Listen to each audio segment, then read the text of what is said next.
अस्सलाम वालेकुम, क्या हाल है? आप सब लोग खैरियत से हैं? बहरहाल इलेक्शंस की तारीख की अनाउंसमेंट हो गई है। 11 फरवरी आज इलेक्शन कमीशन ने कह दिया है कि इलेक्शन होंगे। सुप्रीम कोर्ट ऑफ पाकिस्तान के अंदर जो फिजा थी वो बहुत ही दिलचस्प थी। ऐसा लगता था चीफ जस्टिस ऑफ पाकिस्तान बहुत ज़्यादा कंसर्न है इलेक्शन के मामले में और वो चाहते हैं कि ये क्यास हर सूरत ख़त्म हो जाना चाहिए। अब बड़ी मुश्किल से पिछली पार्लियामेंट ने सदर साहब को निकाला था इस सारे क्यास से, लेकिन आज चीफ जस्टिस साहब ने सदर साहब को दोबारा उसमें घुसा दिया। अब सदर साहब जब आए हैं तो अब होगा क्या, ये हम आपको आज के वीलॉग में बताएंगे। तो आपको अंदाज़ा होगा कि सदर साहब ने पिछली बार जो जमहूरियत को नुकसान पहुंचाया था उससे पिछली पार्लियामेंट बहुत ज़्यादा परेशान थी और सबका ख्याल ये था कि सदर साहब को अगर सारे मामले से बाहर ना निकाला गया तो फिर पाकिस्तान के अंदर ना इलेक्शन हो सकेंगे, ना जमहूरियत बरकरार रह सकेगी, क्योंकि उनका एक टिल्ट है इमरान खान साहब की तरफ। तो उससे बचने के लिए पिछली पार्लियामेंट ने फैसला किया था कि हमने जो सदर साहब के इख्तियारात हैं इलेक्शन की तारीख देने के, वो उनसे ले के हमें चाहिए कि इलेक्शन कमीशन को दे दें। तो इलेक्शन कमीशन के एक्ट के अंदर तब्दीली आई थी, जिसके बाद सदर साहब के इख्तियारात को कम करके इलेक्शन कमीशन को वो इख्तियारात दे दिए गए थे। और उस पर फिर आपने देखा कि पिछले 1.5 साल में मुसलसल सियासत होती रही। पंजाब के अंदर 14 मई को इलेक्शन होने थे, नहीं हो सके। फिर खैबर पख्तूनख्वा के अंदर इलेक्शन होने थे, नहीं हो सके। और उसकी मेन रीज़न ये थी कि सदर साहब दरमियान में थे और इलेक्शन कमीशन, इस्टेब्लिशमेंट और बाकी सियासी जमातें एक साइड पे थी। उस वजह से पाकिस्तान के अंदर एक मुसलसल बहरान की कैफियत थी।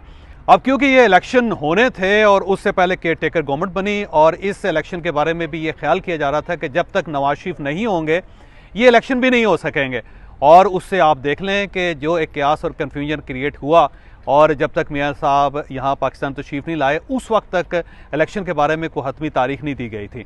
और इस दौरान ज़ाहिर सुप्रीम कोर्ट ऑफ पाकिस्तान भी एक फरीक थी और ऐसा महसूस होता जो पिछली सुप्रीम कोर्ट ऑफ पाकिस्तान जिसमें उमर अता बंदयाल साहब चीफ जस्टिस है, वो सदर साहब और इमरान खान साहब एक साइड पे थे और पीडीएम की हुकूमत एक साइड पे थी, फिर इस्टेब्लिशमेंट भी एक साइड पे थी और इसके साथ साथ पूरा मुल्क भी एक साइड पे था और समझ नहीं आ रही थी कि इस कन्फ्यूजन को, इस क्यास को ख़त्म कैसे किया जाएगा। फिर जब चीफ जस्टिस पाकिस्तान नए काजी फायज़ी साहब आए तो फिर ख्याल ये किया जा रहा था कि अब क्योंकि सुप्रीम कोर्ट ऑफ पाकिस्तान बदल गई है तो इन्हें एक पोजीशन लेनी पड़ेगी, या इन्हें मियाँ नवाज शरीफ साहब की सपोर्ट करनी पड़ेगी, या इन्हें इस्टेब्लिशमेंट की सपोर्ट करनी पड़ेगी, या फिर इन्हें आइन और कानून की सपोर्ट करनी पड़ेगी। और तो इन्हें इमरान खान साहब की तरफ जाना पड़ेगा।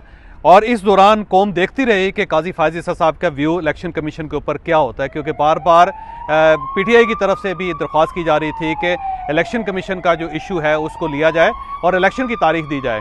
बहरहाल आज ये हेयरिंग हुई और इस हेयरिंग में बहुत सारी चीज़ें नई सामने आईं।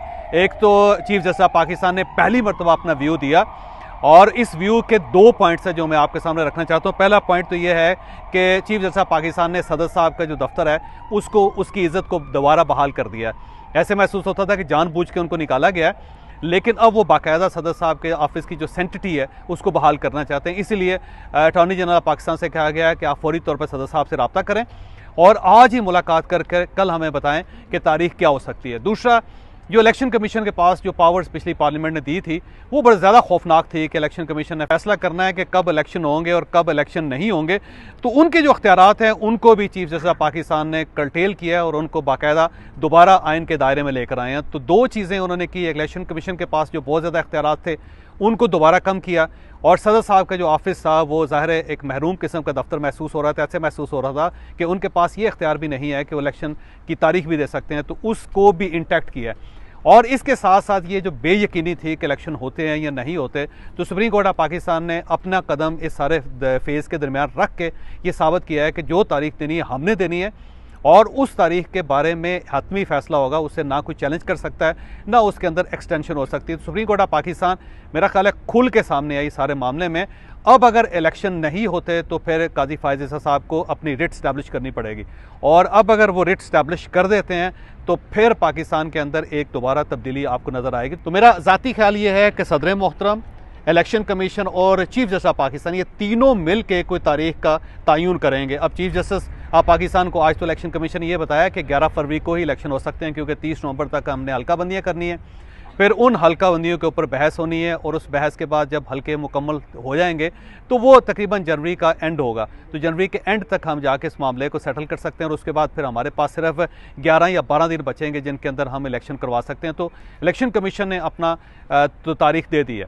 अब सदर साहब मेरा ख्याल है दरमियान की तारीख निकालेंगे, वो जनवरी का जो पहला हफ्ता है उसको देख के, फिर फरवरी को देख के और फिर 54 डेज़ को ज़हन में रख के मेरा ख्याल है शायद वो 6 फरवरी या 7 फरवरी तक लेकर आएँ। लेकिन इस बार चीफ जस्टिस पाकिस्तान को बहरहाल एक बड़ा कदम उठाना पड़ेगा। अब अगला एक सवाल ये है कि क्या मियां नवाज शरीफ साहब को ये तारीख सूट करती है या नहीं करती। हाँ, ये बहुत बड़ा सवाल है, क्योंकि मियां नवाज शरीफ साहब का ख्याल ये है कि अगर ये इलेक्शन फरवरी के आखिर तक चले जाते हैं तो उन्हें सूट करता है। लेकिन यहाँ पे मियां नवाज शरीफ साहब को भी ख़ास को फ़ायदा नहीं होगा, उनकी रिट भी मेरा ख्याल है कमज़ोर हुई है सारे मामले में। बहरहाल एक क्यास, एक कन्फ्यूजन था जिसे सुप्रीम कोर्ट ऑफ पाकिस्तान ने ख़त्म करने की कोशिश की है, और यूँ महसूस होता है कि जो इस्टेब्लिशमेंट के इख्तियारात थे वहाँ से दायरा उसको समेट के उस इख्तियारात को चीफ जस्टिस ऑफ पाकिस्तान अपनी कोर्ट में ले आएँ।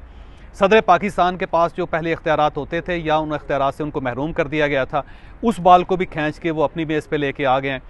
फिर जो सियासी जमातें जिसमें ज़ाहिर PTI शामिल नहीं है, उन सियासी जमातों की अपनी एक गेम थी, उस गेम को भी चीफ जस्टिस ऑफ पाकिस्तान ने समेट के अपने टेबल के ऊपर रख दिया है। और साथ साथ इमरान खान साहब जो ये समझते थे कि अब उनकी फेवर के जजेस या chief justice supreme court of Pakistan में नहीं है, उनको भी एक कॉन्फिडेंस दे दिया गया है कि ये चीफ जस्टिस जो हैं वो इम्पार्शल हैं और वो सिर्फ आइन और कानून के मुताबिक फ़ैसला कर सकते हैं। तो ये चीज़ बड़ी अच्छी है। तो मुझे तो बड़ा खुशाइंद लग रहा है कि बहरहाल किसी न किसी को दरमियान में आना चाहिए था, और जस्टिस काजी फ़ायज़ ईसा साहब ने दरमियान में आके बहुत बड़ा कदम उठाया, और इससे पाकिस्तान के अंदर कन्फ्यूजन क्यास डेफिनेटली ख़त्म होगी, जिसका पाकिस्तान के आने वाले दिनों में फ़ायदा होगा। आपने देख लिया होगा कि डॉलर की कीमत जो है उसके अंदर इस्तेहकाम आ रहा है, इलेक्शन कमीशन की तारीख देने की वजह से जो स्टॉक एक्सचेंज है उसके अंदर बेहतरी आ रही है, जो स्ट्रेस लेवल था पाकिस्तान के अंदर वो कम हो रहा है। तो बहरहाल एक बड़ा अच्छा कदम उठाया गया है।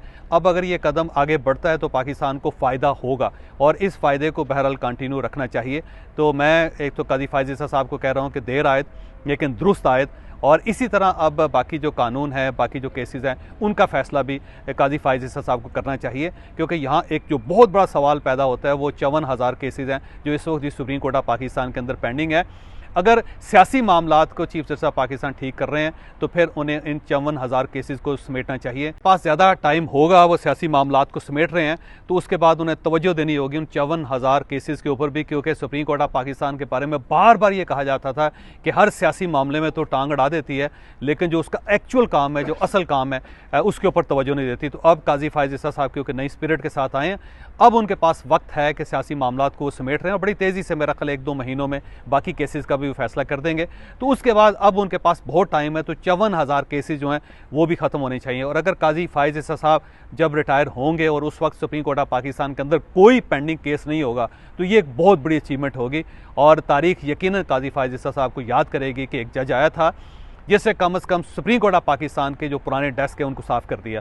तो ये काजी फ़ायज़ ईसा साहब का अब अगला इम्तिहान ये होगा कि वो इन केसेस को कैसे निपटाते हैं। यहाँ पे एक और इशू भी है जिसका मैं जिक्र करना मुनासिब समझता हूँ, वो ये है कि अगर काजी साहब ने ये फ़ैसला किया है और अगर ये कोई तारीख दे देते हैं और उसके बाद अगर उस तारीख को इलेक्शन नहीं होते, तो ये भी काजी फ़ायज़ ईसा साहब की रिट का बहुत बड़ा इम्तहान होगा, क्योंकि अगर उसके बाद इलेक्शन कमीशन को प्रॉब्लम पैदा कर देता है, सियासी जमातें कोई APC करके कोई प्रॉब्लम पैदा कर देती हैं, या कोई इस्टेब्लिशमेंट की तरफ से फटा हो जाता है और सुप्रीम कोर्ट ऑफ पाकिस्तान का फ़ैसला उसे अगर दाखिल दफ्तर कर दिया जाता है, तो फिर पाकिस्तान के अंदर एक बहुत बड़ा क्यास और बहुत ज़्यादा कन्फ्यूजन होगी। तो इस फ़ैसले को मेरा ख्याल है मियां नवाज शरीफ को मानना चाहिए, इस फैसले को पुरानी PDM को मानना चाहिए, इस फैसले को असद ज़रदारी को मानना चाहिए, इस फैसले को इमरान खान साहब को मानना चाहिए, इस फैसले को सदर साहब को मानना चाहिए, और सबसे बड़ी बात यह है कि इस फैसले को इलेक्शन कमीशन और इस्टेब्लिशमेंट को भी मानना चाहिए। अगर हमने पाकिस्तान चलाना है तो कभी ना किसी जगह पे हमें खड़ा होना पड़ेगा, किसी न किसी एक अदारे को हमें अपना बाप मानना पड़ेगा,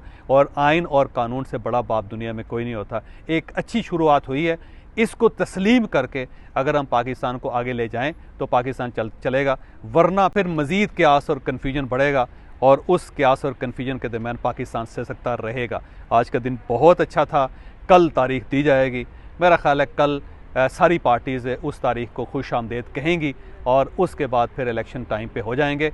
ये सवाल है कि उन इलेक्शंस की सेंटिटी क्या होगी, उन इलेक्शंस के नताइज को कौन तस्लीम करेगा, लेकिन अगर बहरहाल हमने ये कदम उठा लिया तो कभी ना कभी एक अच्छे नताइज भी आएंगे, कभी ना कभी एक ऐसा इलेक्शन भी आ जाएगा जिसके ऊपर सारे लोग इत्तफाक करेंगे, जिसे वाकई पाकिस्तान का असल इलेक्शन कहा जाएगा।